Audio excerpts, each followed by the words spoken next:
This is the Dean Show. This is the Dean Show. This is the Dean Show. This is the Dean Show. Bismillah, alhamdulillah, assalamu alaikum, peace be unto you. Welcome to another episode of the Dean Show. I'm Eddie, your host, and today we're going to get some good advice. You're a Muslim, you should be happy. You've chosen to consciously submit your entire self, not to a man, not to anything in creation, but the creator of the heavens and the earth, the one God, the same God that Jesus, peace be upon him, worshiped, the same God that Abraham worshiped, the same God that the last and final messenger called the people to worship. Allah, that's the creator of the heavens and the earth. There's no God besides him. And you're a Muslim, you should be happy. But now some people are sad, so we want to give some great advice so people can get to being optimistic of the beautiful rewards of Jannah, paradise, that are waiting for those who have submitted themselves and stay on this way all the way until death. We're going to be right back with Sheikh Waleed Basyouni to give us some advice on being happy. Being happy. We'll be right back on the Dean Show. This is the Dean Show. This is the Dean Show. This is the Dean Show. This is the Dean Show. This is the Dean Show. This is the Dean Show. This is the Dean Show. This is the Dean Show. This is the Dean Show. This is the Dean Show. This is the Dean Show. This is the Dean Show. Back here on the Dean Show with Dr. Sheikh Waleed Basyouni. How are you, Sheikh? Very good, alhamdulillah, excellent. So I got a chance to, in some of the other shows, people know that you're the vice president of Al Maghrib Institute, and also you're the imam of the Islamic Center of Clear Lake. Yes. Yes. So now you're somebody who's qualified to talk about a lot of these issues that we talk about, serious issues, you know. And one of them is because, you know, let's face it, you know, sometimes I'm very excited to do this show. I'm very excited to sit with people like yourself. It gets me going. It gets me excited. And, you know, and it's an imam booster. It's such a blessing. But there's also days in my life that, you know, you get sad. We're human beings. So we want to, you know, get some advice. And there's some other people out there who, you know, they accept this beautiful way of life. And, you know, they feel like maybe smiling a lot is not good. You know, it's not good for the soul. Maybe they turn from being a happy, optimistic person to being someone who's rigid and negative. So, you know, we want some encouragement, and we want to know, what does Islam teach? Does it teach us to be sad or to be happy? Okay. First of all, I'm happy to be here. Alhamdulillah. Alhamdulillah.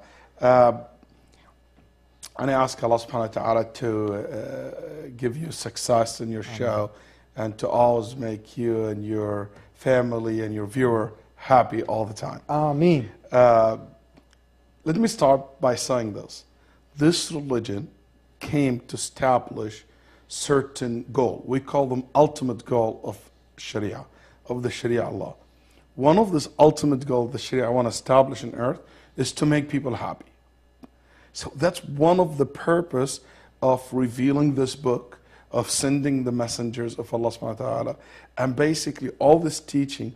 One of the goal is to make people happy, not only in this worldly life, and also in the hereafter as well. So happiness is one of the goals of Islam, one of the goals of Islam. And it encourages us to be happy and teach us how to be happy, how to overcome these challenges in life, Allah subhanahu wa ta'ala told us that when He created us, في أي صورة ما شاء ركبك. Allah have put you together. The scholar interpreted this word, put you together. He said, because you are certain parts of your body been put together, and also certain emotions been put together.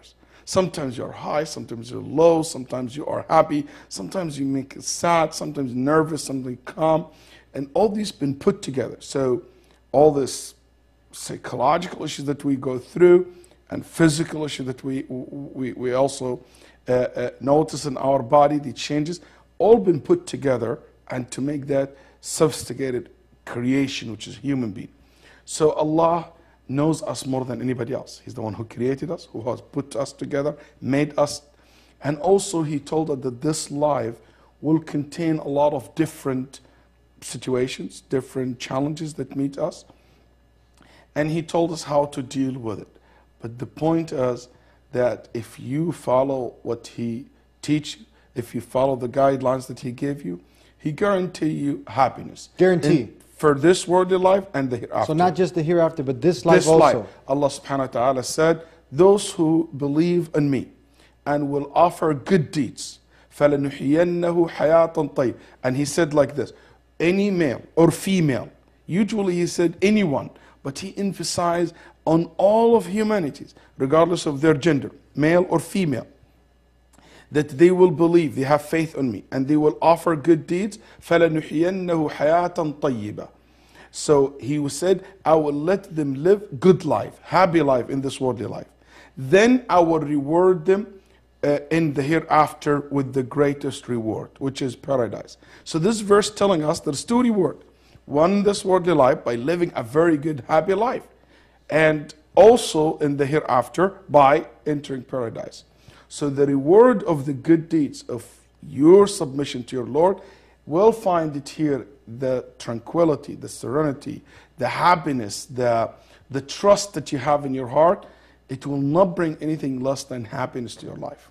Now someone says, you know what, look, you know, and they quote this hadith and they say the Prophet ﷺ said that this life for the believer is like a prison and the disbeliever is like a Jannah. So he starts to have that prison mentality. He's rigid and rough and the happiness is far from his mind. Is this how we should interpret this? That we got to be like, you know, unhappy? First of all, this hadith means, it doesn't mean that this dunya is like a prison. It means that in this dunya there is certain thing you are prevented from doing it. Like when somebody in prison, he doesn't have access to everything that he is aware of. So in this dunya there are certain things I have no access to it. Like taking your money. I cannot take it. I have no access to it. I've been preventing from doing this. Stealing from you, cheating you. I've been preventing as Muslim from having an intercourse with just any woman. It has to be my wife. You see? So that's what means prison. It means you've been prevented from certain things. Like the prisoner are prevented from certain things. While the kafir has no rules. Some of the people who don't follow rules, he makes his own rules. He's not a prison. It's not a prison. He can do whatever he wants. He can break any law that he wants. You see, that's what this hadith means. It never gives that dark image or look of this worldly life. This worldly life is beautiful. The Prophet ﷺ said he pray and he supplicate every day to his Lord by saying, "Oh Allah, bless my ear, bless my eyes, bless my strength, so I can enjoy this life." So I can enjoy this life. So this is part of what we do as Muslims. We really enjoy and maximize our benefit from this life, Tell us, for somebody is just coming over, and we know it's a fact that Islam is the fastest growing way of life in the world today. You know, even more women are coming than men. You know, correct me if I'm wrong. This is what we're seeing from the statistics. So many people are coming from living life according to just fulfilling their desires. Just anything is like open to them. Now they come into Islam, and naturally Islam has some restrictions, okay? If you want to be with a woman or women want to be with a man, you got to be married, and you can't drink alcohol, and so many other things that are harmful for you, Islam cut it off. There's so much wisdom behind it, but some people, because they're so used to just doing things their own way, fulfilling their desires, but now Islam says, hold on, you got to stop here. And some people might, I see, they fall into this depression for a little bit. How do they break out of this so they can really be happy? First of all, it's statistically speaking very interesting to know that women are more likely to be unhappy than men. They go through depression than men. More women than men? Yeah, there's one more unhappy than men. Yeah. And it's interesting, since you're talking about more women coming to Islam, because I believe Islam will provide happiness, tranquility, serenity, security. But why people feel happy when they enter Islam? I don't believe that fulfilling all your desires is going to make you happy. Actually, what's so beautiful about this religion, it's free you from being slave to anything but Allah, but your creator. You're not slave to your desire. You're not enslaved by the shaitan. You're not slave of yourself. You're not slave of the money that you go after. That's why the Prophet ﷺ said, "Ta'isa abdud dinar." تعس عبد الخميصة. He said, sallallahu, the one who take the money as his God, he will live in misery. He will never be happy. And the one who will take business as his God, he will never be happy. Why? Because the moment you worship the money, you worship the one who owns the money, who control the money, and so forth. But when the moment you submit yourself to Allah, you only slave to Him. You only control by Him. Nobody else control your life except Him. And that's the ultimate freedom, actually. That's the ultimate freedom. And that's one of the reasons you feel happy. You know, I'm not entitled to anyone in the world except my Creator. Except the Creator. Let's take a break and we'll be right back with more here on The Deen Show. Death and the Day of Judgment, the mercy of Allah. These are the things that finally made me realize there is no time to delay anymore. I wanted to take my Shahada right then. The essence of spirituality is to become more sincere to Allah subhanahu wa ta'ala. Contemplate death itself. It is very, very scary, but it brings you back to reality. There is a life which is everlasting in the hereafter. And you have to make a conscious decision of which group of people do you want to be of. The people of heaven or the people of hell. Allahu Akbar.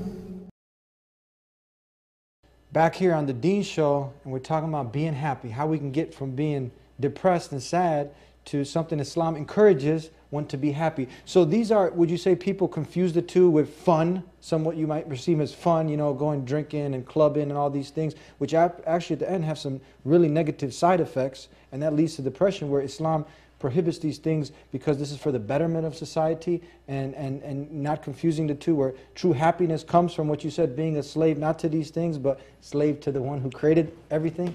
You know, there's about 16,000 people who ask this question to identify happiness. Yeah. And people identify happiness by saying it is by happiness in wealth, being married, health, good health, basically having a lot of money, traveling, and things like this. And I believe all having fun, you know, whatever it is. I think these tools to happiness. This is not happiness. Happiness is not in money. There's a lot of people who have money and they're not happy. A lot of people drink, they're not happy. Actually, they drink because they're not happy. And after drinking, they will be more sad, more depressed. After using drugs, people go extremely low. Even if for a moment they drug themselves, they deceive themselves. That's not happiness. Happiness, it is when you are content. And when inner soul, your soul from inside content, and your soul is basically in rest, in peace, in tranquility, when there is serenity inside your heart. And this is, you will not find it until your soul find its way to God, find its way to the creator of this soul. Basically, it's one of the things that Islam teaches us about happiness, which is, I thought it is very unique. Islam always asks us to be positive in the way we think. We have a positive mental attitude towards everything. We always look positive to the future. We look positive to our Lord. Anything decreed upon us, anything He legislated for us, we look at it as a positive way. The Prophet ﷺ was the most positive person. كان يعجبه الفأل. He was an optimistic ﷺ and loved optimism, which is one of the things that makes you really happy, that you always be positive about basically everything around you, everything happening to you. You don't look at it in a negative way. It's the end of the world, or you know what, that's it. No, you always see opportunities in your difficulties. And that's what sets you apart from pessimist people who always see difficulties in their opportunities. So if you look, for example, the Prophet ﷺ told us to build that optimism in us. He said, whenever you pray to Lord, you always ask for the highest things. You don't even ask for the low thing. You ask for the highest level of paradise. When you ask Allah anything in life, you always know that He will answer it to you. Sometimes by giving it to you, sometimes by giving you breaks in life, things that might harm you in future, and Allah subhanahu wa ta'ala will prevent it from happening, giving you a lot of breaks in your life. And sometimes He keep it as a form of reward for you in the hereafter. So I know for sure that whatever I prayed for is something been answered. Also, you say, the Prophet ﷺ said, when you pray to Him, don't say, oh, forgive me if you wish. No, say, forgive me. When you pray, your heart full of trust that there is out there a God and a Lord, He listening, and He will give me basically what I want. You live, if you want to be happy, you always see the light in front of you. There is experiment done in a lab on 2 rats. One of them was in a basically container full of water and it's dark. In 30 minutes, this rat sinked, died. Wow. Okay? They put the same exact rat, similar to it, in the same exact environment. The only difference, there were lights on one of the side of this container. You know, that rat continues swimming for how long? 36 hours. 36 hours. Swim versus 30 minutes. That he sink in 30 minutes because there is no hope, no light. He Yes. give up. That one basically 700 times more than the previous one. 36 hours swimming. Why? Because he see the light. And this is human being. When you see the light, when you see Allah subhanahu wa ta'ala, even if you don't know him physically, but you see him through his message, through his what he gave to us, you see the path that he have chosen for us, you will have that strength to continue, to keep going, not to give up. It's not about the time to give, it's about to push, it's about to go farther, it's about to not even to survive, it puts you in a mood of strive, to strive for the best and to aim for the best for yourself. And that's what really make you happy. Now someone says, look, Sheikh, you know, that sounds good. It all sounds good, but you know what? You know, I just lost my son. I have, you know, my father who's got cancer, and I got to deal with this every day. You know, that person sounds like giving up. Oh, it's not happening to you. Why is it happening to me? And they're really getting depressed. They say, you're not in my shoes until you walk in my shoes. Then talk. What would you say to this person? I'll tell you, I know that there's so many people out there, they have a lot of problems in life. I know that. But as I know there's so many problems out there, I know also there's so many solutions out there. The Prophet ﷺ said, Allah never sent in this earth that disease unless there is a cure for it. Some people will find it and some people wouldn't. So what I'm saying here, Ibn al-Qayyim, which is a great Muslim scholar, said that these diseases are not the physical disease only, even psychological diseases, economical problems. There are solutions for it. It's your role to search for it. It's your role to figure out the wisdom behind it. You know, yes, the Prophet ﷺ, in his time, a man came, he used to come to the masjid, new Muslim, and the Prophet missed him. Then he said, where's so-and-so? They said, he's depressed at home. His son passed away.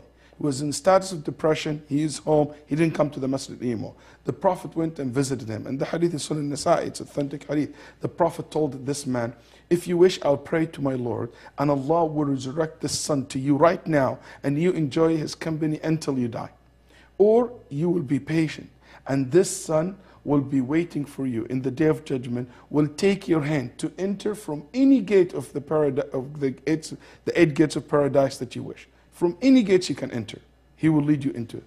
Yes, it seems to be very sad that he died, but you know what? What is waiting for him in the hereafter is way greater than just having this boy or having this. Sometimes, yes, you didn't get that phone call for the job that you were praying for it. Maybe you didn't get that woman that you were, or that man that you prayed for so many times to have her or him as your spouse. Maybe you never got that opportunity that you've been seeking.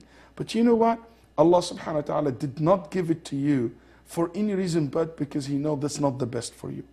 Sometimes we want God to act according to our timeline, but He act according to His timeline, according to His wisdom, Yes. according to what He sees the best for us. And that's what Islam make us see Allah in this way, in this positive attitude. And that's what keep us going and going and going. And I know for sure that in the end of the days, that it will be the best for me. Tell us, and again, I got this from listening to one of your lectures, and you had talked about a brother that you knew who something happened to him, and he was stuck in a hospital. He was always so busy, but then at this moment, are you recalling the story? Yes. That he sat in the hospital, and at that time, he made the best out of his time, and he memorized the Quran. Can you share this story with us, Sheikh? Yes, so many times, the difficult moment that it goes in our life, it can turn to be the best things ever happened to our life. I know a brother who had the influenza, the virus, but it struck his spine basically, and he was literally can't move. And this is one of the people who always, you will see him everywhere. He picked somebody from the airport, he tried to help this family. He always, mashallah, in the mood, in action. So to see that person's paralyzed is very hard. And one of my friends, when he went to visit him, and he said that the moment I walk into the house, into his basically room in the hospital, with a big smile in his face, he said, you know what, alhamdulillah, now I have time to sit and I will be able to memorize the Quran. I will be able to memorize the Quran. And he was able to do that. In 2-3 years, I think, down on the road, he was able to walk, alhamdulillah, through physical therapy. He was able to walk, limping a little bit, but he regained his strength. Yes, at that moment you think it's the worst thing happened to you, but you don't know. Allah subhanahu wa ta'ala let you go through hard time because He want to prepare you. You know what's the difference between the black diamond and charcoal? What's that, Sheikh? They are all from the same origin. The only difference that the black diamond, the most expensive rock in the face of the earth, versus that cheap charcoal, that this one has the ability to bear pressure, and this one doesn't. Those who have the ability to bear the pressure, go through this difficult time with patience, with sabr, they will come out of it like this diamond. Very valuable in Allah subhanahu wa ta'ala's eyes. They are the true winners. Amazing, amazing. We'll be back with more here on The Deen Show. Sit tight. On the outside, everything looks good. You see the $100,000 cars, you see a lot of diamonds, you see a lot of females, and they think that this is, this is the life. This is like, paradise right here on earth. It's not anyone's job to go into someone's heart and change their heart. Your job is to tell people what the truth is. And the reality of it is, while I'm sitting here constantly paying for the disease, the cure was free. I am not afraid to stand alone. I am not afraid to stand alone. If Allah is by my side, I am not afraid to stand alone. I am not afraid to stand alone. If Allah is by my side, I am not afraid to stand alone. I am not afraid to stand alone. If Allah is by my side, I am not afraid to stand alone.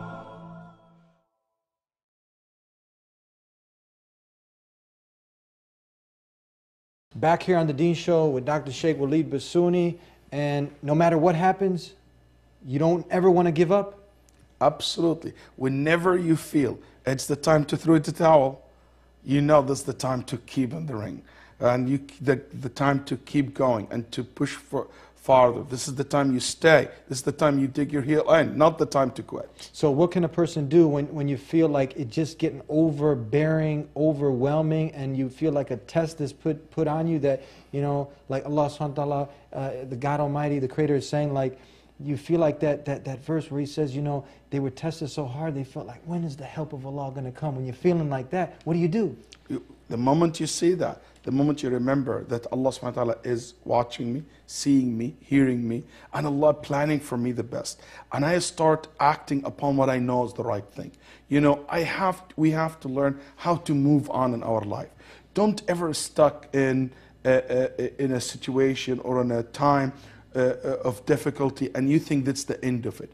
No, go ahead and explore other areas in life. Maybe it didn't work out in this area. Maybe it's a time to discover something else. Maybe it's the time to move on to maybe a new place, a new job, a new person, a new environment. Just move on in your life with trust in Allah subhanahu wa ta'ala. Smile at basically the world will smile back to you.